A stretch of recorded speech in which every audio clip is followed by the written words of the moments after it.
토제를 하면서 사는 사람 줄인 데까지 성공을 했어요. 근데 문제는 뭐냐면 파는 사람까지 줄였다는 거죠. 그러니까 이제 집값 올라가는, 거래는 적어지면서 집값 올라가는 그런 이제 기현상이 벌어지고 있는 거죠. 앞으로 시중에 돈 가치가 올라갈 것보다는 돈 가치가 떨어질 거다라고 생각하시는 분들이 특히 많고, 사람들이 이거 현금만 갖고 있다가 하면 괜히 나 혼자 이상한 벼락 거지 되는 거 아닌가? 또 이런 또 조급함이 있는 것 같아요, 매수자 중에서는. 그런데 실제로 매물은 별로 없고, 그래서 지금 시장이 상당히 왜곡되고 있다라고 볼 수 있습니다.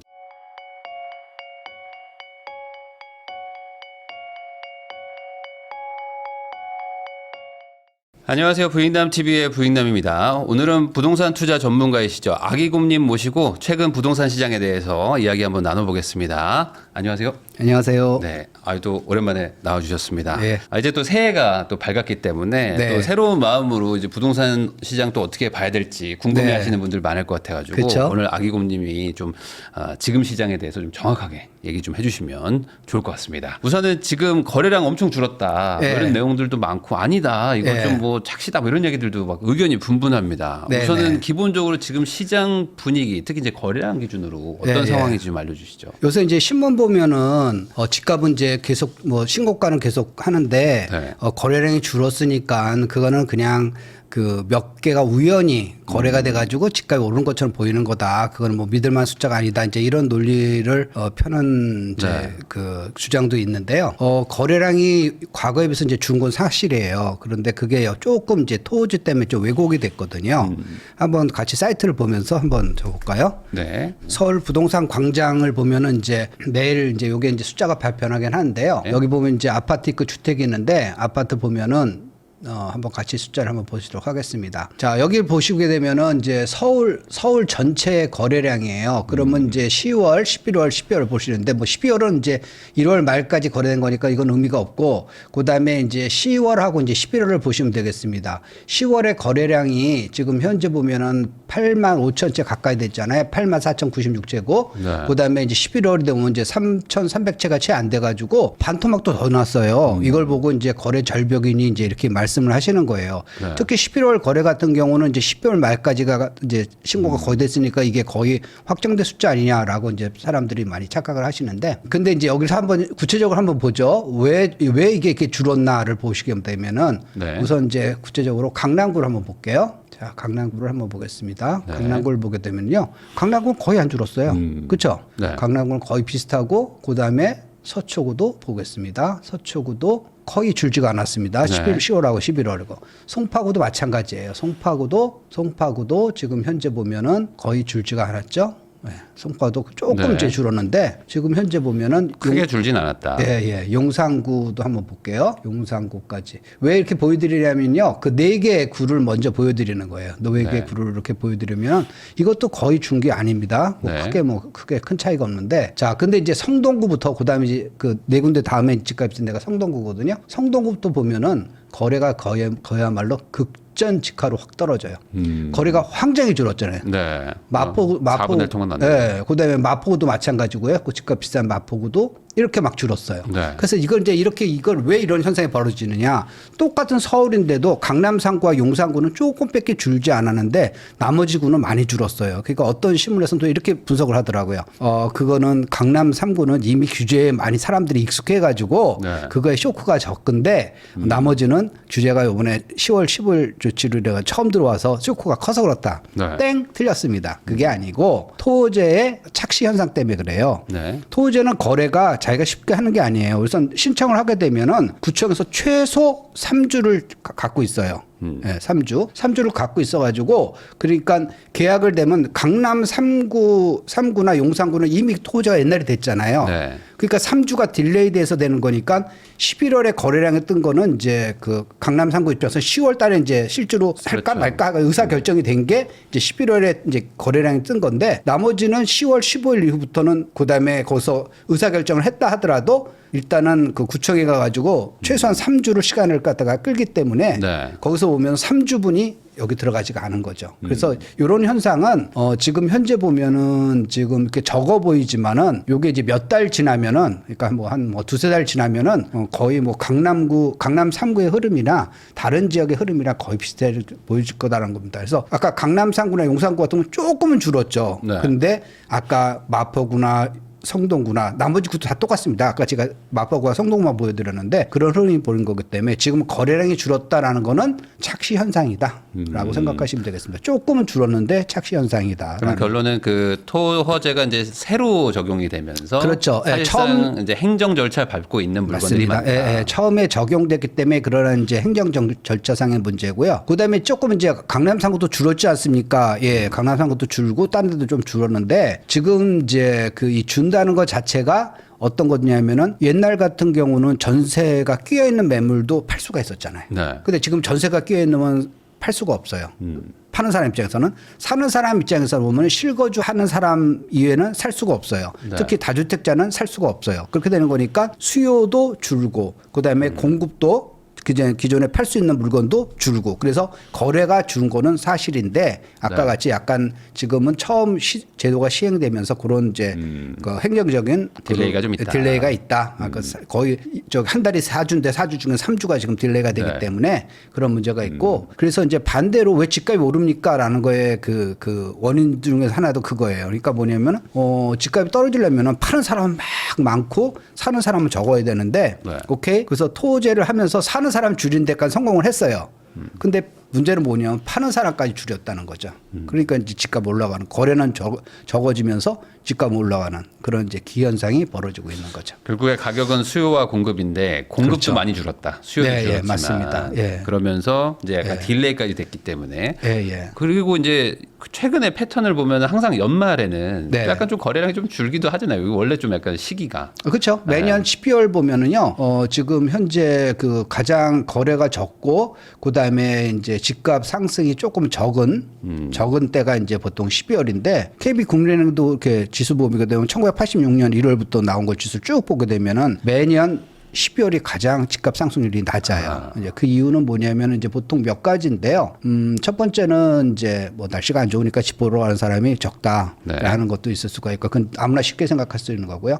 그다음에 대부분의 회사가 보통 12월 말에 인사 발령을 내거든요. 그러면 인사 발령을 난 후에 내가 어떤 부서로 갈지 어느 사업장으로 갈지가 결정된 다음에 내가 집을 사던 또는 전세를 옮기던 이렇게 옮겨야 되기 때문에 12월에는 보통 이제 시장을 기다리죠. 네. 그 인사 발령을 기다리는 거고 있고요. 그다음에 요즘은 이제 또 하나의 변수는 뭐냐면은 담보대출이나 주택담보대출이나 이렇게 네. 은행에서 또 전세자금 대출이나 그 대출을 내줄 때 연간 한도를 갖다가 거의 미리 소진하는 경우가 있어가지고 12월 정도 가면은 대출이 잘 안 나오는 경우가 있거든요. 네. 그래서 그걸 기다렸다가 이제 1월 달에 새로 세팅돼가지고 리셋돼가지고 대출 한도가 커지면 그때 옮겨야지 이런 수요가 있기 때문에 보통 12월에는 거래도 별로 없고 집값도 약간 주춤하고 그런 상황입니다. 그러면은 결국에 지금 매수자 매도자의 심리가 중요할 것 같은데 그렇죠. 매수자들은 지금 어떤 마음인 거고 또 네. 매도자들은 지금 어떤 마음인지 이거를 좀 설명해 주시면 좋을 것 같습니다. 매도자들은 조금 더 기다리는 그 심리가 굉장히 팽배해졌어요. 그러니까 기존에 이제 집값이 계속 떨어지다가 지금 이 상태를 토지에 맞았다 그러면 사람들이 굉장히 불안했을 거예요. 근데 집값이 계속 오르는 상태에서 이제 거래를 딱 못하게 되는 거니까 사람들이 어떻게 생각하냐면은 일단은 뭐 전세가 끼어있는 매물 못 파는 거니까 뭐 나는 할 수 없네 안 팔고 나중에 뭐 이게 풀리면 팔거나 아니면 전세 만기되면 팔아야지라고 한 거니까 그 사람들은 뭐 그 전혀 그 어쩔 수 논외로 없고. 치더라도요 팔 수 있는 사람들 있잖아요. 네. 그러니까 본인이 거주하면서 팔 수 있는 사람들 그런 사람들 조차도 우리 동네 매물이 나밖에 없네. 그럼 나는 그냥 원하는 대로 받을 수 있겠네. 이러면서 그 호가를 턱이 없이 부르는 경우가 굉장히 많아요. 네. 또는 매물을 걷어들이는 경우가 굉장히 많고요. 그래서 지금 시중에서 매물이 엄청나게 없어져 가지고 특히 이제 그 인기 지역 위주로 해가지고 없어지는 경우를 해가지고 어떤 지역은 매물이 그 동네 자체 그 몇 개 단지가 있는데도 한두 개 특정 단지가 아니라 몇 개 단지 전체에서 매물이 한 개도 없는 데도 있어요. 네.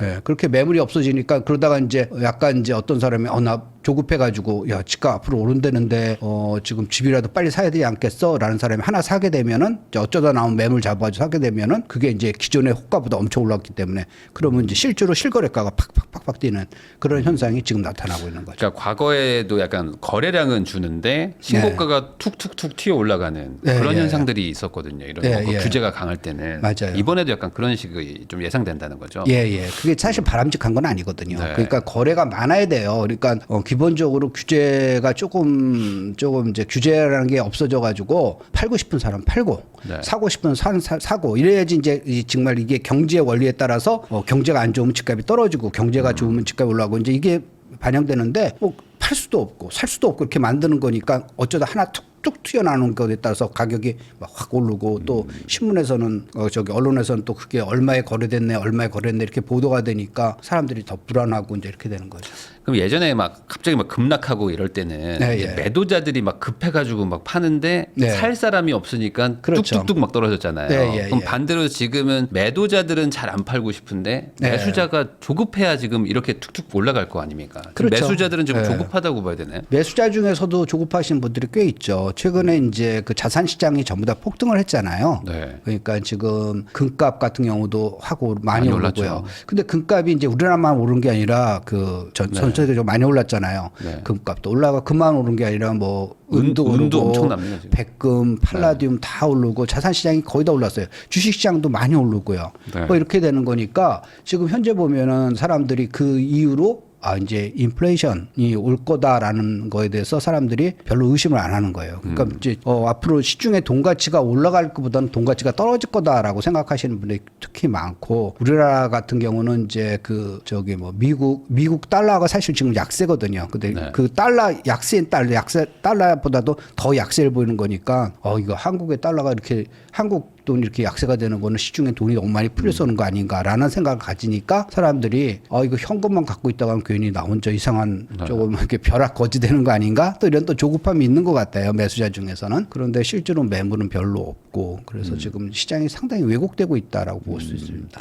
그러니까 이게 결국에 집이기 때문에 네네. 사고 싶지 않다고 해서 안 살 수 있는 것도 아니잖아요. 이게 그쵸. 어찌 보면 예. 우리 애도 키워야 되고 뭐 예, 여러 예. 가지 막 복잡한 게 있는데 이게 돈만 따질 수는 없지 않습니까? 맞습니다. 예. 그래서 결국에 이제 매물이 없고 예, 그러면 예. 또 뭐 공급도 없다고 막 하니까 예, 약간 예. 그럼 시간이 가면 갈수록 매수자는 더 조급해지고 매도자들 그렇죠. 예. 우위 시장이 가는 건가요?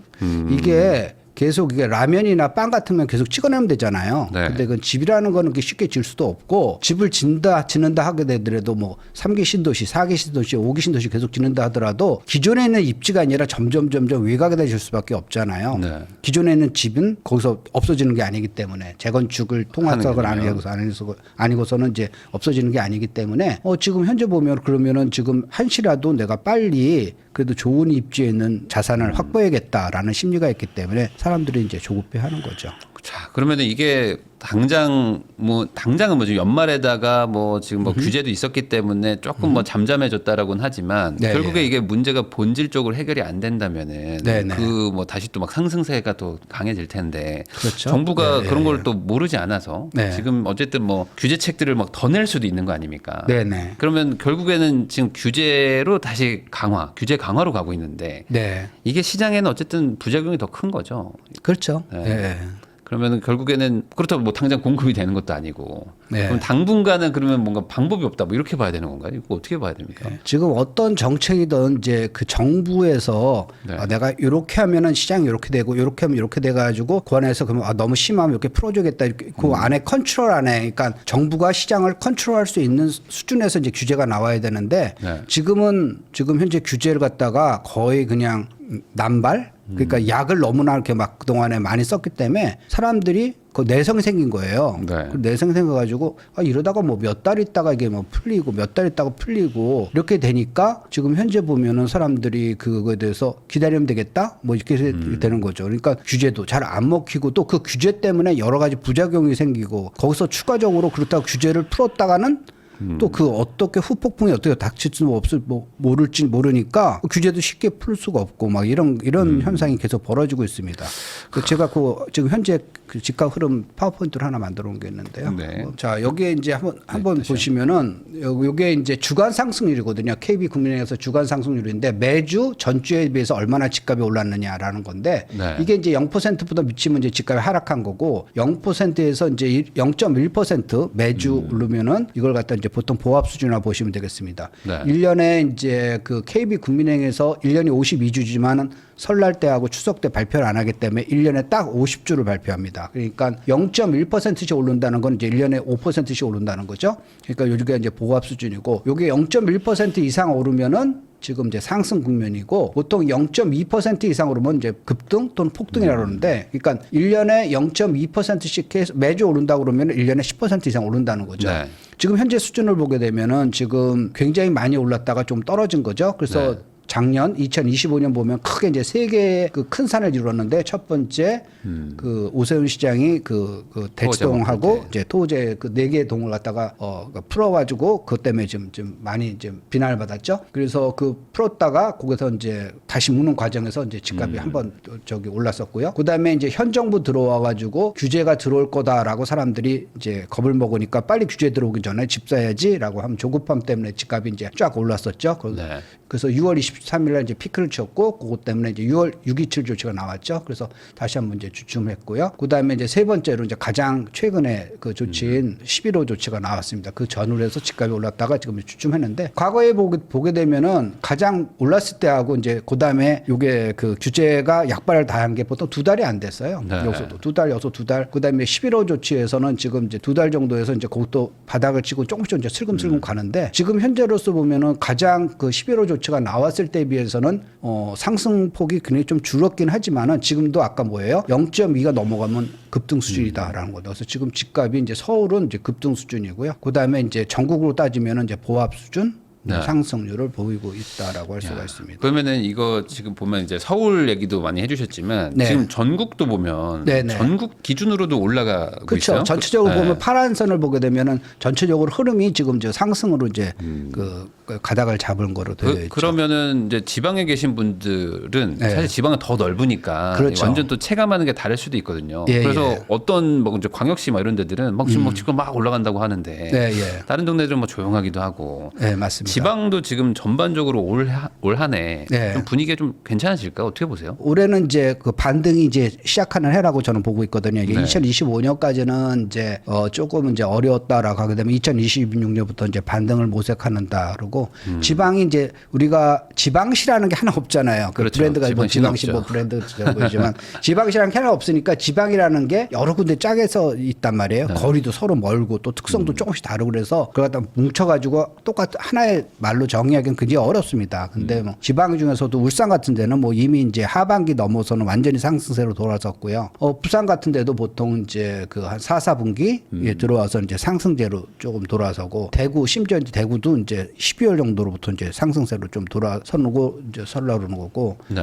좀 이제 광주가 조금 아직은 이제 주춤한데 뭐 광주도 마찬가지로 이제 뭐 몇 달 후에 이제 그 주춤을 저기 뭐야 그 분위기 좀 좋아질 것 분위기가 같고. 이제 그 쫓아가겠죠. 그래서 지금 이제 조금은 그 스타트한 시기는 조금 다르지만 전반적으로 2024년이나 2025년보다는 2026년도가 훨씬 그 지방도 분위기가 좋을 것이다라는 거고 그 배경은 이제 공급 부족이 본격적으로 수도권뿐만 아니라 지방에서도 나타나기 시작한다라는 거죠. 지방에 공급이 많아가지고 막 미분양도 낮지만 그렇죠. 그러다 보니 또 이제 건설사들이 또 이제 그 이후로 또 몸살이기를 또 많이 했잖아요. 그렇죠. 못 지고 있는 거니까. 네. 예. 그래서 이제 지역별로 이제 예, 공급 예. 부족인 지방들도 꽤 많아졌어요 이제. 맞아요. 네. 예, 예. 그동안에 이제 공급이 과잉됐던 것들은 이제 어느 정도 좀 해소가 되고요. 통계적으로는 이제 미분양이 남아있는데도 불구하고 한쪽에서는 또 분양이 잘 되는 이유는 뭐냐면 그 남아있는 데는 원래는 거기가 이제 분양해서는 안 될 때 그러니까 네. 입주가 굉장히 떨어지거나 아니면 그 평형이 그 지역 수요에 비해서 조금 맞지 않는 평형 너무 네. 큰 걸 한다든가 너무 작은 걸 한다든가 이렇게 그런 것들이 조금 미분양은 남아있는 거지 전반적으로 시장 상황은 이제 2024년이나 2025년보다는 훨씬 좋아질 것 같다. 2020년 달라질 것이다.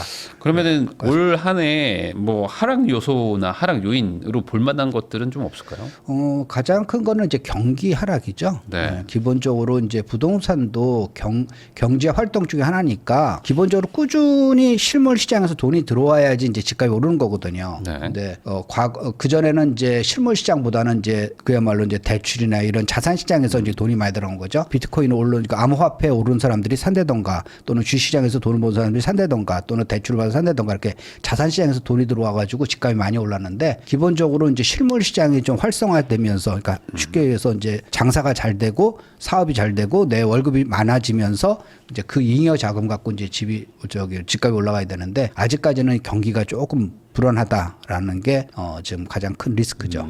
그래도 어쨌든 올해 뭐 한은에서는 한 네. 2% 경제 성장을 뭐 예측은 하고 있던데 네, 뭐 예. 그런 것들 고려해 보면은 아무래도 좀 하락보다는 뭐 최소한 그쵸. 보합이나 뭐 네. 낮은 상승 정도를 예측하는 게 그래서 네, 요즘에 예. 대부분의 전문가분들이 뭐 하락 얘기하시는 분들은 거의 없는 것 네, 같아요. 맞아요. 요새 지금 저기 연초라서 네. 이제 설문 여러 그러니까. 나오는데 뭐 저도 이제 설문 거기에 하셨는데. 참여를 하지만은 거기 보면은 대부분 보면은 다른 해 같은 경우는 이제 상승하고 하락하고 거의 뭐 이렇게 좀 이렇게 반반이거나 아니면 뭐 6대4, 7대3 이렇게 했는데 올해는 뭐 하락을 말씀하시는 분이 이제 그러니까 제도권에 있는 분들 쪽에서는 하락을 말씀하시는 분들이 거의 없다라고 볼 수가 있어요. 네, 그래서 지금 어쨌든 올 한해 집값 상승이 예측된다 정도로 네. 한번 정리를 해볼 수 있을 것 같습니다.